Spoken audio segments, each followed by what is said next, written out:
반갑습니다. 네, 우리 청년님, 부총리, 국민여러분 반갑습니다. 이몽에 깨지 못한 한 인간이 또 발언할 수 있습니다. 네, 제대로 답변해 주시기 바랍니다. 23년도 한번 우리가 예산안 때부터 한번 점검을 해봅시다. 경제 성장률 몇 퍼센트로 올렸죠? 2.5%죠? 그것에 기반한 세 기반 마련했어요. 세출 짰고요.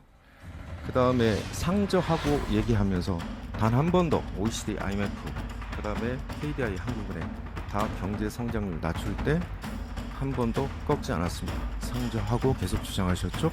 세입 기반 건들지 않았습니다. 당연히 세입 기반이 무너지는데도 6월달 재정 빨간불 들어왔는데도 고치지 않았고 9월달에 세수 재촉이 하셨죠? 부총리.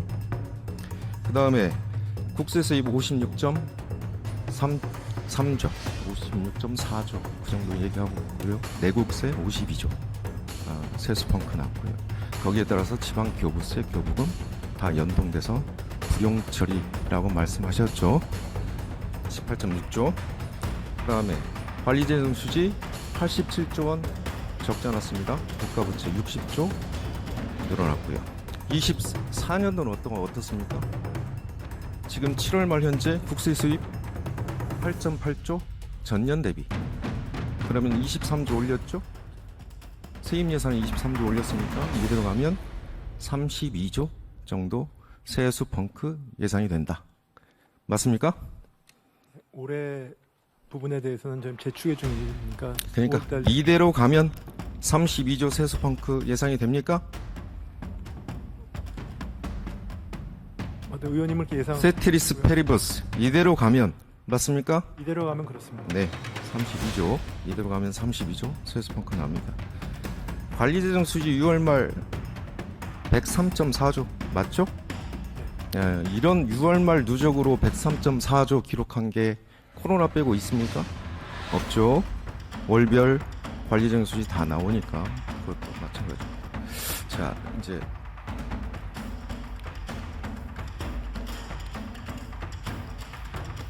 나옵니까? 대통령께서 400조 부채 얘기하셨어요. 누구가 어떤 데이터예요? 누구 데이터예요? 총리님. 네네. 문재인 정부 400조 부채 누구 데이터입니까? 짧게 팩트만 얘기해 주세요. 네. 어디서 나온 데이터예요? 문재인 정부 5년 동안에 절대 규모로서 아니요. 어디서 나온 데이터냐고 그러니까. 그거는 저희 그 통계에 다 월별로 국가 채무 다 잡히죠. 월별로요? 예. 월별로도 국가 채무 다 잡혀요. 이건 그냥 연별로 다 잡혀요. 월별로도 잡혀요. 네, 아마 그렇겠죠. 그건 제가 뭐 그렇게. 재정 동향 보시면 다 나옵니다. 네.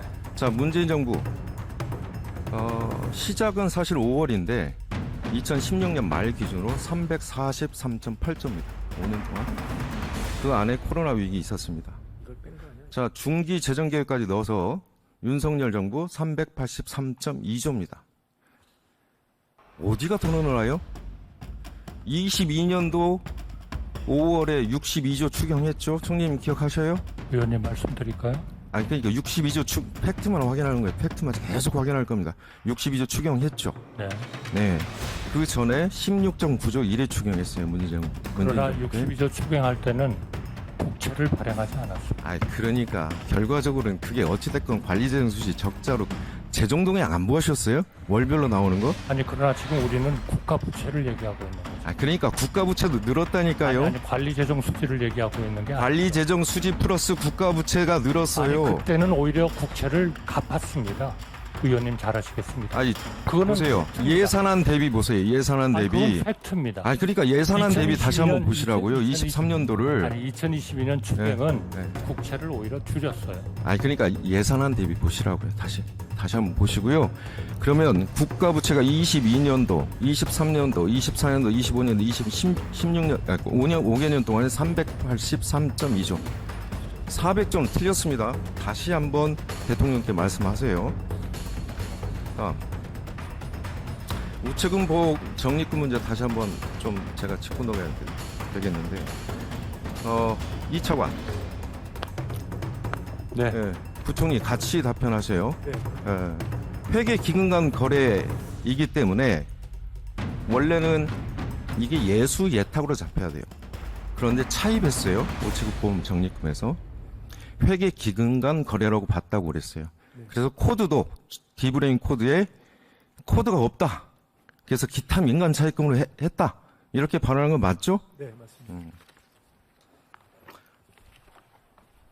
자, 우체국 보험 특별회계법 4조 1항은요.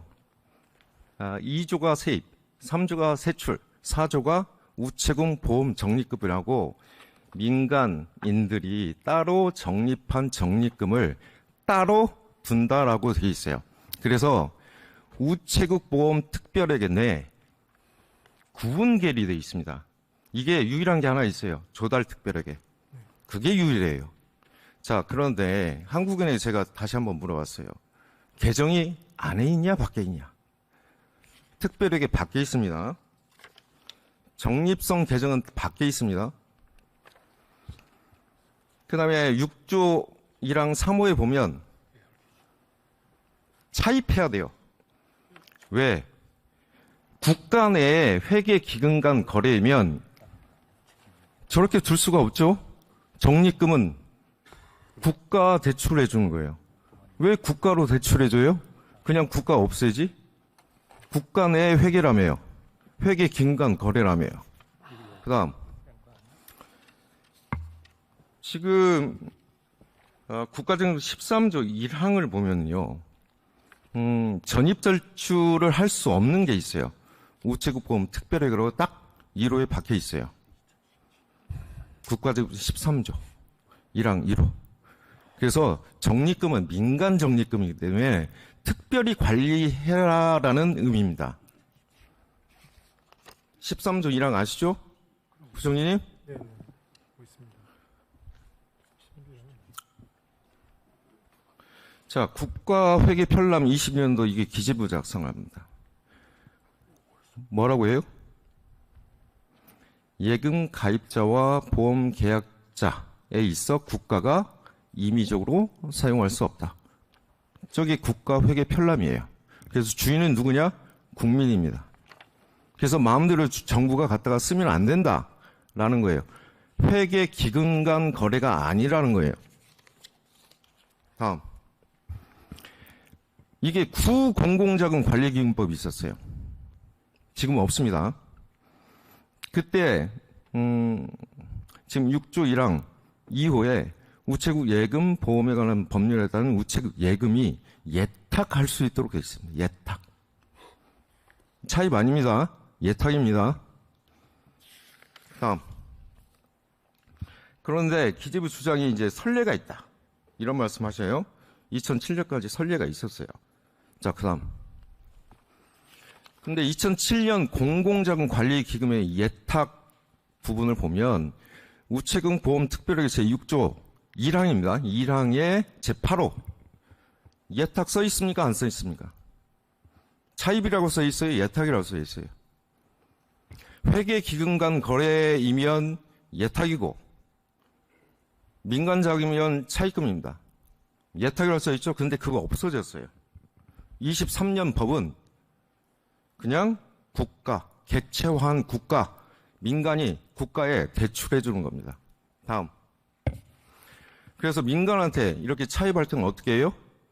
차입금은 예산 총칙에 들어가야죠. 들어가야죠. 그래서 국가부채 계상을 해야죠. 왜 2007년 구공공자금 관리법 가지고 전례가 있다. 23년도 법이 달라요. 개정도 달라요. 그런데 이걸 민간 차입금을 했어요. 그 다음. 그래서 제가 디브레인 코드 찾아봤어요. 예수금 예탁금이 있어요. 왜 기타 민간 차입금으로 이렇게 했습니까? 내부 거래를 하면서 있어요. 코드.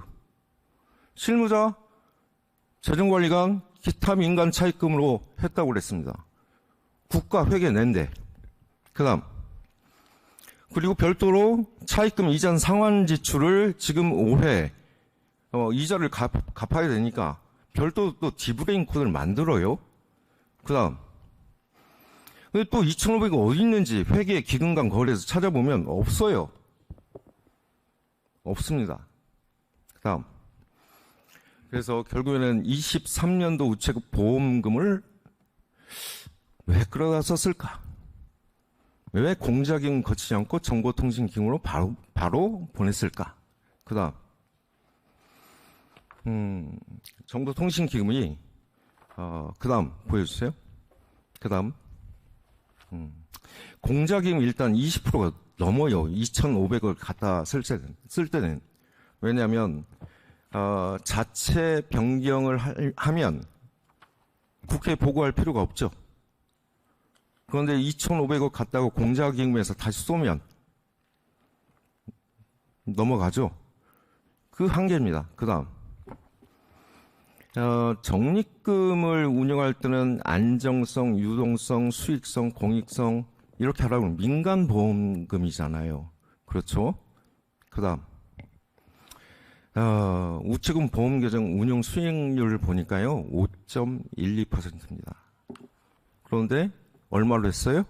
4.04. 그러면 우체국 보험 든 사람들은 어떻게 하죠? 나머지 이자? 네? 부총리님. 민간에서 갖다 썼는데 이자도 덜 줘요. 어떻게 합니까? 국가부채에 올리지도 않았어요. 민간 차입금을 하고. 다음.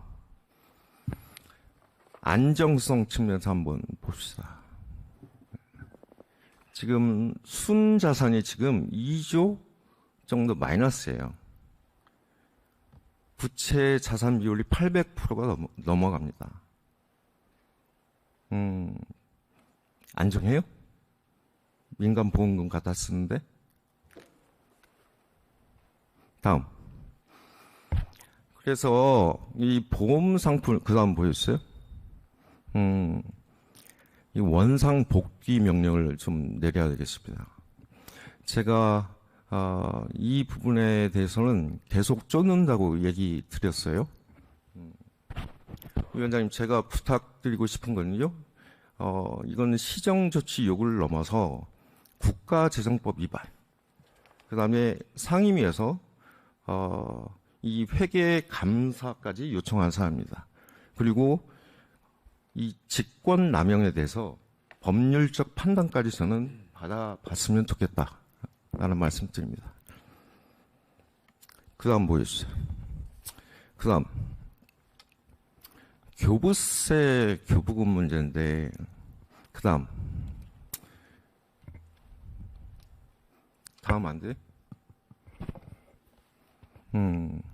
결산상 불용액이라고 해서 45.7조인데 세입 여건 변화 16.8조, 이게 교부세 교부금이에요. 그 다음 국가재정부가 43조 5항에 기재부 늘 쓰는 게 있습니다.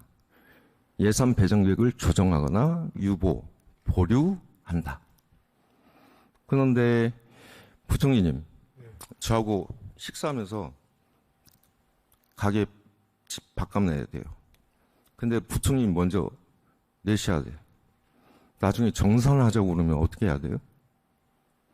제가 나중에 어디서 다시 만나서 그 뒤에 지갑에서 돈을 드려야죠. 그렇죠. 그게 정산이죠.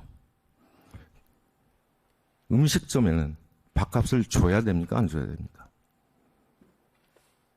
줘야죠. 줘야 되지 않습니까? 지금 법이 그래요. 그 다음 지방교부세법 5조 3항 다음 연도 국가예산에 계상하여 정산한다. 이렇게 되어 있죠. 정산은 다음 연도에 하는 겁니다. 당연 연도는 어떻게 해요?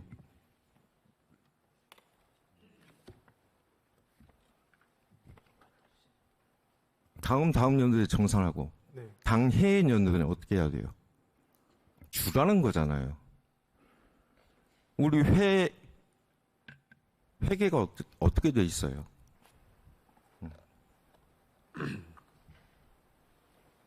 회계가 1년 단위 아닙니까? 네. 보류, 유보하면 1년 단위에서 끝나야죠. 1년 단위에서 끝나야죠. 그러면 국회에서 예산안을 심의해서 확정시켜 놨어요. 그럼 회계는 1년 단위 끝나요. 유보, 보류 언제까지 해야 돼요? 회계 안에는 다 끝내야 되지 않습니까? 확정된 예산은 줘야죠. 그리고 법적 의무 지출이에요, 여기는. 법적으로 의무적으로 주게 돼 있어요. 그런데 그거를 불용 처리한다? 그리고 정산은 다다음 연도에 하기로 돼 있는데 그 정산을 미리 한다? 법 위반입니다. 부총리님, 국가재정법 위반이에요. 어떻게 국가재정법을 그렇게 해석하십니까? 그러면서 어떻게 국회 심의하고 확정된 예산안이 확정되면 예산이 되지 않습니까? 어떻게 국가재정법을 과도하게 그렇게 남용해서 해석을 하나요? 그건 확정권에 대해서 위배되는 거 아닙니까? 국가재정법 위에 헌법이 있지 않습니까? 54조 1항. 국회 예산 심의 확정권이 있지 않습니까? 그 다음. 근데 이게 지방의 지출 자체가 크게 줄지는 않는 것으로 저희는 파악하고 있습니다. 그 다음. 이렇게 대답을 하셨어요. 재정안정화기금 쓰면 되니까. 그리고 통합재정안정화기금이 각 지방에 있고, 교육청도 마찬가지고. 그 다음에 보세요. 근데 서울시하고 상위 10개 자치단체가 통합재정안정화기금 적립금의 27.5%를 차지하고 있어요. 서울, 경기, 성남, 화성은 불교부 단체 3.3조 빈익빈 부익부 상황이에요. 자, 적립금 없는 지자체 수 몇 개예요? 19개 있죠? 20억 미만이 12개, 100억 미만이 또 12개, 100일에서 500억 사이가 72곳입니다. 그러면 저런 데들은 어떻게 해요? 교부세 안 주면? 이미 내시를 통해서 다 확정된 예산을. 자, 그 다음. 그래서 23년도에 어떻게 되냐? 지자체 융자원금, 이게 지방채 발행해서 다시 갚는 겁니다. 얼마 갚아요?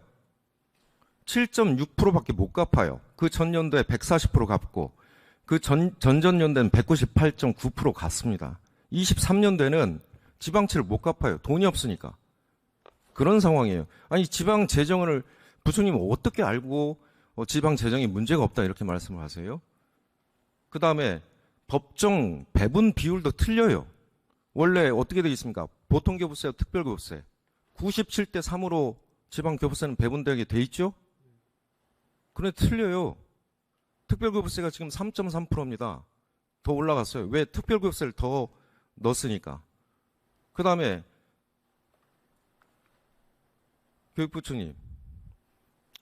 네. 교육청은 또 틀린 게 있죠? 교부금 내려갔을 때 특별교부금 배정비율 6, 3, 1 맞아요? 틀려요? 네, 맞습니다. 네. 지금 맞아요? 그 맞게 내려왔어요? 그게 이제 연초에 좀 저희가 국가 시책 쪽은 좀 미리 배정이 됐기 때문에 그거 맞추지 못했습니다. 맞추지 못했죠. 그게 법정 배분 비율 맞습니까? 안 맞습니까? 네, 법정 배정 비율이지만 좀 이렇게 불가피하게 좀 맞추지 못했습니다. 뭘 불가피해요? 불용 처리했으니까 그러죠. 세수 펑크나면서 그걸 어거지로 맞추다 보니까 그렇게 된 겁니다. 법적으로 단 하나도 맞추지 못했어요. 위원장님, 지방교부세법 위반, 지방교육재정 교부금법 위반, 이것도 하나 올려두셨으면 좋겠습니다. 그 다음. 그래서 어떻게 돼요? 저 의원님, 네. 정진기금 잠깐만. 말씀하신 걸 답변 시간을 주셔야 이 차례 네. 답변하지 않겠습니까? 지금 네. 1분도 안 남았는데. 알겠습니다.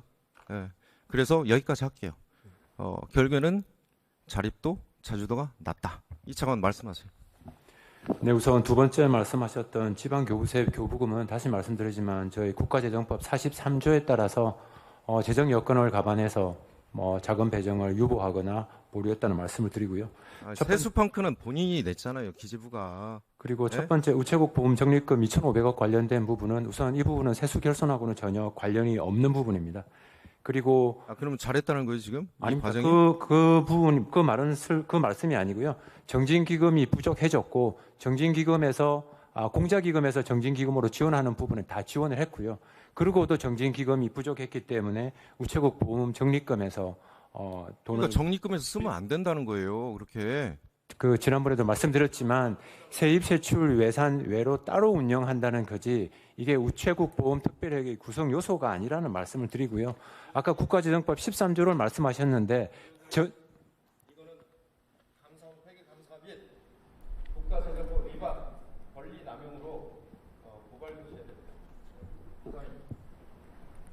위원장님 한 말씀만 더 드려도 되겠습니까? 네, 이철환님 네, 우체국 추가적인 답변을 1분 정도 드리겠습니다. 예, 정리해 우체국- 주시기 바라겠습니다. 네네 우체국 보험 적립금이 세입 세출 외에 또 우체국 보험 특별회계 구성 요소라는 게 우체국 보험 적립금은 관련법 제5조에 따라서 과기부 장관이 관리 운영을 하도록 되어 있고 이걸 하위 규정에 따라서 우정사업본부장에게 위탁해서 관리를 하고 있습니다.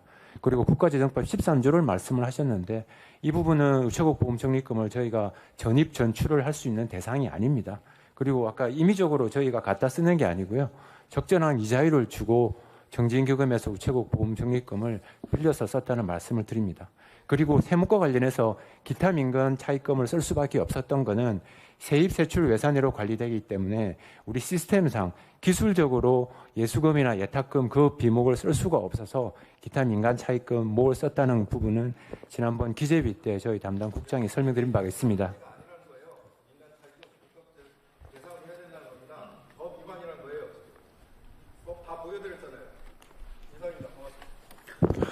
네, 김영환 의원님 수고하셨습니다. 다음은 충북 제천시 단양군 존경하는 엄태영 위원님께서 질의해 주시겠습니다.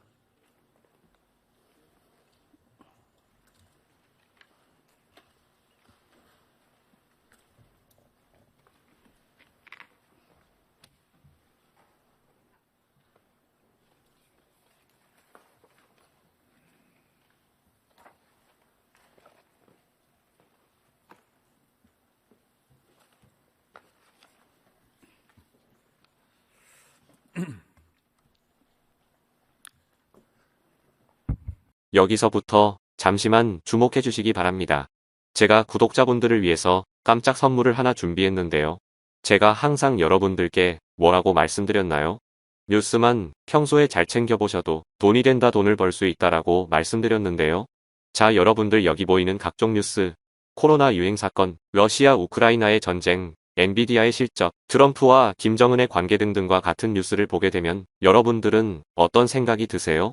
그냥 뉴스만 보고 끝내는지, 아니면 이 뉴스를 어떻게 이용할 수 있는지 이 부분을 고민하고 계시는지를 되물어보고 싶습니다. 자, 그 이유가 뭐냐 하면 제가 지난 1월 여러분들께 뭐라고 말씀드렸나요? 지금은 반도체 산업에 관심을 가져야 한다. 뉴스만 보고 그냥 넘기지 마시고 한번 투자 쪽으로 고민해 보셔야 한다라고 말씀을 드렸습니다. 그리고 나서 이런 썸네일을 유튜브나 뉴스를 통해서 많이 보셨을 텐데요. 이런 반도체 산업이 이슈가 되었을 때 부자들은 어떻게 생각한다고 했나요? 반도체와 관련된 투자 수단은 뭐가 있는지, 어떤 주식이 가장 좋은지, 어디에 투자해야 돈이 몰리는지 자연스럽게 생각한다고 제가 말씀드렸죠.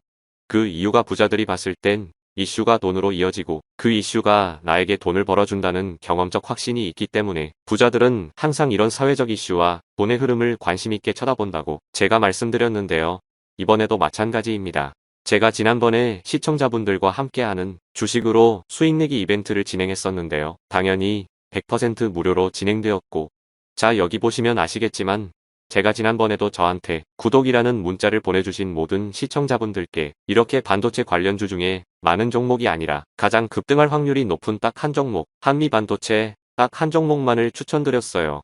그러면서 여기 나와 있는 대로 정확히 얼마에 매수해야 하는지, 수익률이 얼마가 나왔을 때 팔아야 할지 정확히 말씀드렸는데, 자, 지금 실제로 어떻게 되었나요? 오른쪽을 보시면 아시겠지만 제가 1월에 문자로 이 한미반도체를 소개해드리고 나서 실제 3배 이상의 급등이 나왔죠. 그래서 당시에도 굉장히 많은 분들이 제가 드린 이 종목으로 수익을 크게 내실 수 있었는데요. 다시 한번 수익 축하드리고 이번에도 마찬가지입니다. 최근 우리나라뿐만 아니라 국제정세가 매우 불안정합니다. 과열된 AI 이슈와 함께 채권 가격과 일본 엔캐리 트레이드 청산으로 휘청거리고 있는데요. 이제 하락장의 초입으로 다양한 징후들이 나타나고 있습니다. 이제 본격적으로 금리 인하와 함께 하락이 더 심해지면 일반 개인들은 결국 더욱더 시장을 외면하고 가장 싼 가격에 울며 겨자 먹기로 손절하기 마련일 텐데요. 사실 역사적으로 이런 시그널이 있을 때야말로 좋은 주식을 저점에서 매수할 수 있는 절호의 기회입니다. 즉, 좋은 주식이 시장 상황 영향에 따라 어쩔 수 없이 떨어질 때를 적극적으로 노려야 한다는 거죠. 자, 그렇기 때문에 제가 이번에도 뭘 보내드린다고요? 지난번과 마찬가지로 대박이라는 문자를 보내주시면 제가 이번 하락장에서의 보물, 추후 주가가 가장 크게 급등할 한 종목을 구독자분들에게 문자로 종목명과 사고파는 시점을 모두 알려드릴 거예요.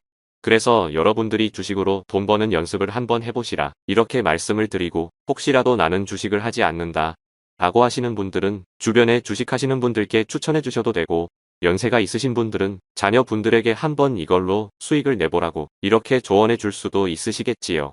그래서 지금 이 영상을 보시는 시청자분들 중에 나도 이번 종목이 궁금하다 하시는 분들은 누구나 상관없이 어느 시간대나 상관없이 부담 없이 이렇게 위쪽 상단에 제 번호 남겨두고 있습니다.